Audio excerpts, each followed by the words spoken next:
I have come to inform mankind. The war is over. You have won. We are defeated. We grant you victory. War doesn't always end with a bang. Sometimes it ends with a whimper, a surrender, a quiet, horrific victory that feels like the deepest kind of defeat. After a series that asked us who the real monsters are, the finale of The War Between the Land and the Sea gave us a devastating and perhaps inevitable answer. We are. Welcome back. Today, we're diving into the murky, tragic, and profoundly unsettling depths of Episode 5, The End of the War. We'll break down every major beat, from the sinister reveal of Severance to Barclay's transformation and Kate's shocking breakdown. More importantly, we'll ask what this grim ending says about our world, our politics, and ourselves.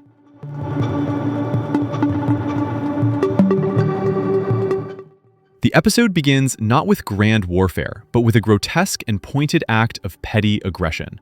Homo Aqua, or as they're colloquially known, sea devils, luring neighborhood dogs into the sea and eating them. Their ambassador, Tide, defends it with chilling logic. You eat our fish. This sets the tone immediately. It's an act of psychological warfare, a reminder that this conflict is built on a foundation of mutual consumption and disrespect. But as we'll learn, this is also a distraction. While humanity is outraged over pets, the Homo Aqua are executing their true plan, melting the polar ice caps to flood the world and render it uninhabitable for humanity. It's an existential threat delivered with cold, logical fury. Meanwhile, our human protagonists are crumbling under the weight of the conflict. Kate Lethbridge-Stewart is haunted by literal ghosts, visions of her murdered lover, Colonel Christopher Ibrahim. Her grief is so debilitating, she blackmails her therapist to double her medication, threatening to reveal the therapist's affair to avoid being signed off work. This isn't the stalwart leader of UNIT. This is a woman breaking. Barclay is physically deteriorating. He suffers headaches, a whistling in his ears, and a pain in his lungs that is only soothed by water. Confined for his own safety and facing death threats, including poisoned fish fingers, his only solace is nightly escapes to the coast, to scream Salt's name into the void. These personal crises are the human cost of the war, playing out while the fate of the planet hangs in the balance.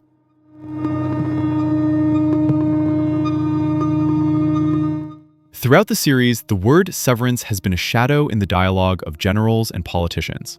In the finale, we learn its horrific truth. Severance is not a battle plan. It is a covert, premeditated genocide. Orchestrated by Generals Oscar Gunsberg and Dominique Dussolier, with the knowledge of Prime Minister Harry Shaw, Severance is a genetically engineered bioweapon. Its mechanism is insidious, a virus designed to prevent Homo Aqua from shedding their scales. This biological process, essential to them, becomes their death sentence, slowly choking them to death. The deployment is equally monstrous. Barclay, the empathetic ambassador, is made the unwitting patient zero. Agents spike his drink and inject him with the virus while he sleeps. The plan hinges on his deep connection to Salt. When he finally reunites with her on the beach and they kiss, he passes the virus to her. She, in turn, carries it back to her people, unleashing a plague in the heart of their aquatic civilization.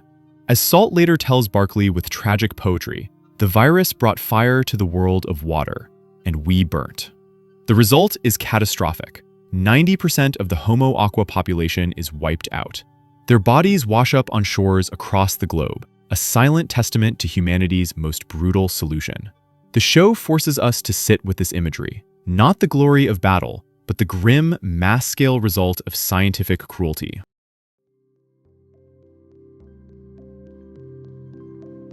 With her species decimated, Salt returns to the negotiating table, not for terms, but to surrender.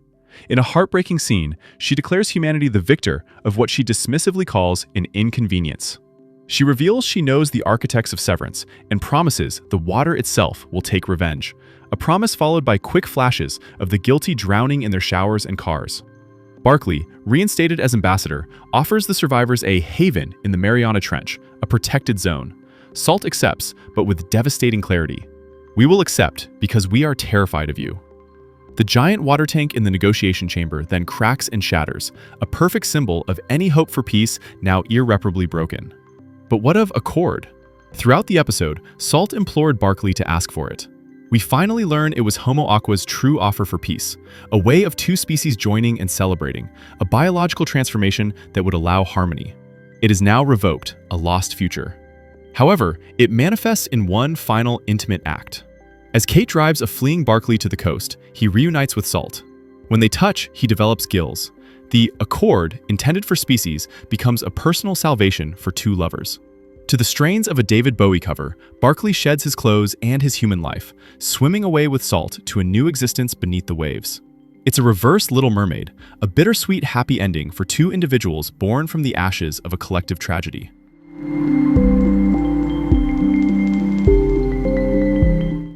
If Barclay's ending is fantastical escape, Kate's is a brutal grounding in grim reality.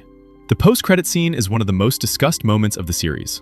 Walking alone on the beach after Barclay's departure, Kate sees a jogger casually discard a plastic bottle. She asks him to pick it up. He refuses, likely with a sneer. What follows is not a unit commander's order, but the raw scream of a broken soul. Kate draws her service weapon, screaming, "Pick it up!" with uncontrollable rage until the screen cuts to black. This isn't just about litter. That plastic bottle is the primal symbol of the entire conflict, human carelessness poisoning the world. In this moment, Kate's personal grief for Ibrahim, her guilt over failing to prevent the genocide, her forced over-medication, and her fury at humanity's reflexive, selfish violence all fuse together. She has seen the worst of her species and has, in her despair, begun to mirror its ruthlessness. As one analysis powerfully argues, the show explores what it really looks like when a human being tries to imitate the Doctor a little too much. Without the Doctor's alien perspective and centuries of wisdom, Kate's attempt to stand as a moral arbiter has shattered her.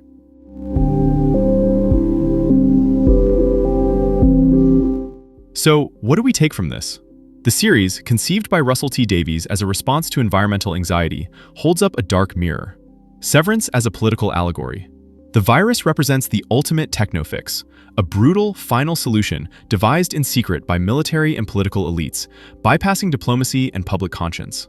It's a critique of how power operates in crisis, not with courage, but with clandestine, catastrophic shortcuts. The price of winning. Humanity wins by committing genocide. The Homo Aqua survive, but in a terrified, subjugated state in a designated trench. The show asks, is this a victory or a moral failure so profound it redefines the victor as a monster? The series firmly indicts humanity as the villain of its own story. The Doctor's purposeful absence. The show directly addresses why the Doctor wasn't there. A recalled line from the Time Lord explains, "I save the human race, I don't shape the human race." This was a crisis of human shaping, of human choice. The Doctor, as one analysis notes, saves humanity from external threats, but cannot and will not save humanity from itself. The moral shaping was our responsibility, and we failed catastrophically. Kate's future. Her breakdown is not an endpoint, but a terrifying new beginning. She now leads UNIT, an organization with immense power, while profoundly unwell, morally compromised, and filled with rage. Is she being set up as a future antagonist? A tragic figure in need of the Doctor's redemption? The finale brilliantly destabilizes one of the Whoniverse's most reliable pillars of authority. The war between the land and the sea concludes not with hope for a better tomorrow, but with a stark warning about today. It suggests that when faced with an existential threat born of our own actions, our systems of power are more likely to engineer new horrors than seek true justice or change. Barclay escapes into a fairy tale, Kate spirals into a nightmare, and the rest of humanity is left on a poisoned shore, having proven itself capable of unimaginable cruelty to preserve its way of life. The war is over, but as the final shaking gun in Kate's hand shows us, the battle within humanity, between our capacity for connection and our instinct for destruction, is just reaching a terrifying new pitch.